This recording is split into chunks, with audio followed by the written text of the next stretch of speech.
जब भारत ने हाल ही में पाकिस्तान पर ऑपरेशन सिंदूर के तहत जवाबी कार्रवाई की, तब देश की सीमाओं पर तो दुश्मन बौखलाए हुए थे ही, लेकिन एक और खामोश जंग भारत के खिलाफ चल रही थी, जिसमें दुनिया के 6 देश लड़ रहे थे और भारत अकेला डटकर इनका सामना कर रहा था।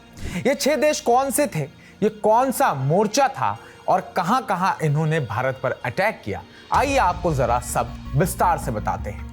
नमस्कार, मैं उत्कर्ष प्रताप सिंह और आप देख रहे हैं TV9 भारतवर्ष। अब जंग सिर्फ बॉर्डर पर नहीं, ब्राउजर पर भी लड़ी जा रही है।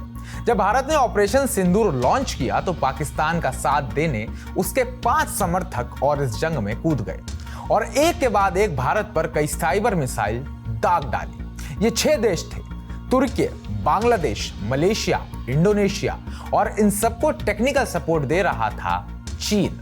हैदराबाद से आई रिपोर्ट्स के मुताबिक भारत पर एक के बाद एक कई साइबर हमले हुए और यह हमला किसी एक देश का नहीं था, बल्कि 6 देशों के हैकर्स और हैकटिविस्ट्स एक साथ एक्टिव हुए। पाकिस्तान, तुर्की, बांग्लादेश, मलेशिया, इंडोनेशिया और चीन ने मिलकर भारत के खिलाफ एक बड़ी साइबर स्ट्राइक छेड़ दी। साइबर एक्सपर्ट्स के मुताबिक यह हमला बहुत ही प्लानिंग के साथ किया गया था।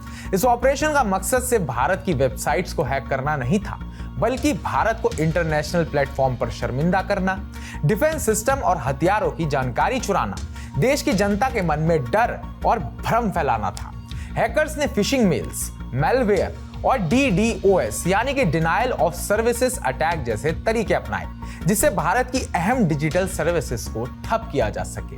अब आपको बताते हैं कि वो कौन कौन से सेक्टर्स थे जिन्हें टारगेट किया गया। डिफेंस सेक्टर और उनके सप्लायर्स, एयरपोर्ट्स और रेलवे जैसी ट्रांसपोर्ट सिस्टम, BSNL जैसे टेलीकॉम नेटवर्क्स, UPI बैंकिंग और डिजिटल पेमेंट्स, पावर ग्रिड्स और एनर्जी सेक्टर, स्टॉक एक्सचेंज और यहां तक कि सरकारी वेबसाइट्स भी। यानी हमला हुआ आपके इंटरनेट से लेकर आपके बैंक अकाउंट्स तक। एक चौंकाने वाला मामला भी सामने आया है, जिसमें CCL की वेबसाइट पर हमला हुआ है। CCL यानी कि सेंट्रल कोल फील्ड्स लिमिटेड। इसकी वेबसाइट पर अचानक एक मैसेज फ्लैश होने लगा, जिसमें लिखा था, "You thought you were safe, but we are here." यह मैसेज था एक पाकिस्तानी हैकिंग ग्रुप की तरफ से। नाम लिखा था मिस्टर हबीब 404। यह सीधा सीधा साइबर आतंकवाद का उदाहरण था। हालांकि सरकारी अफसरों ने इसे टेक्निकल गड़बड़ी कहा, लेकिन एक्सपर्ट्स का मानना था कि ये एक वार्निंग शॉट था, एक साइबर मिसाइल जो आपके टारगेट तक पहुंच चुकी थी। CCL के PRO के मुताबिक वेबसाइट को रिस्टोर कर लिया गया और कोई डेटा लॉस नहीं हुआ। लेकिन असली सवाल ये है, क्या अगली बार भी हम इतनी जल्दी रिकवर कर पाएंगे? अब आपको बताते हैं कि इस पूरे अटैक को ट्रैक कैसे किया गया। एक वेबसाइट है ZoneEdge, जो दुनिया भर में हैकिंग और वेबसाइट डिफेंसमेंट को ट्रैक करती है। इस वेबसाइट ने कई सरकारी भारतीय वेबसाइट्स को डिफेस होते देखा, जैसे national institute of water sports और nationaltrust.nic.in। इस पूरे हमले ने साबित कर दिया कि युद्ध अब सिर्फ मिसाइलों से नहीं लड़े जाते, अब वॉर फाइट होती है और कोड्स, पासवर्ड्स और फायरवॉल से। आज की तारीख में एक हैकर एक मिसाइल जितना खतरनाक हो सकता है।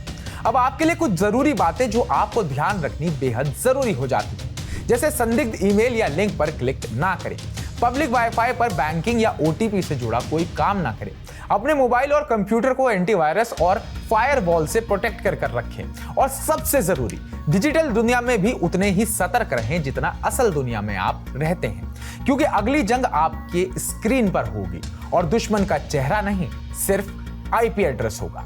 तो हमारी इस पूरी रिपोर्ट पर आपका क्या कहना है, आपकी क्या राय है, कमेंट बॉक्स में कमेंट कर हमें जरूर बताइएगा और ताजा अपडेट्स पाने के लिए TV9 भारतवर्ष को सब्सक्राइब कीजिएगा।